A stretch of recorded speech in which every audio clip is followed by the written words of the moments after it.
Israel का पहला वज़ीर आज़म बेन गुरियन था। एक रोज वो कुछ जल्दी में घर से जा रहा था कि उसकी बेटी ने उसे याद दिलाया कि आज दीवार गिरिया यानी वार्निंग वॉल पर सालाना दुआ का दिन है। बेन गुरियन ने जवाब दिया, मुझे रियासत से मुताल्लिक़ कुछ अहम काम निपटाने ज़रूरी हैं, इसलिए मैं ऑफिस जा रहा हूँ। बेटी ने सवाल किया कि सालाना दुआ से अहम और क्या काम हो सकता है।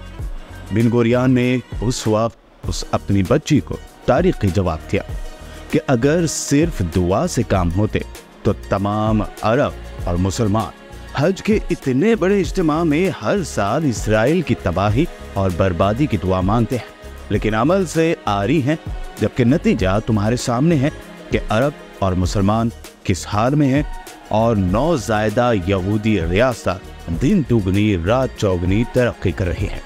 मैं रियासती उमूर तय करके शाम को दुआ में भी शामिल हो जाऊंगा। 1 अरब 40 करोड़ से ज्यादा बेअमल हम मुसलमान उस 60 लाख की आबादी वाले मुल्क के सामने बेबस है और आहिस्ता आहिस्ता उसकी शराइत पर ताल्लुकात इस्तवार करने की फिक्र में है। याद रखें कि कोई इंसान अपनी बुज़दिली की वजह से मौत से नहीं बच सकता।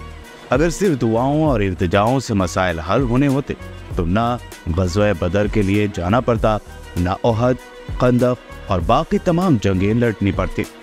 आज फिर फ़लस्तीन लहूलुहान है, लेबनान लहूलुहान है और शायद अब ईरान के पार है, और उम्मत मुस्लिम दुआओं का ही विर्द कर रही है, अमल से आरी है।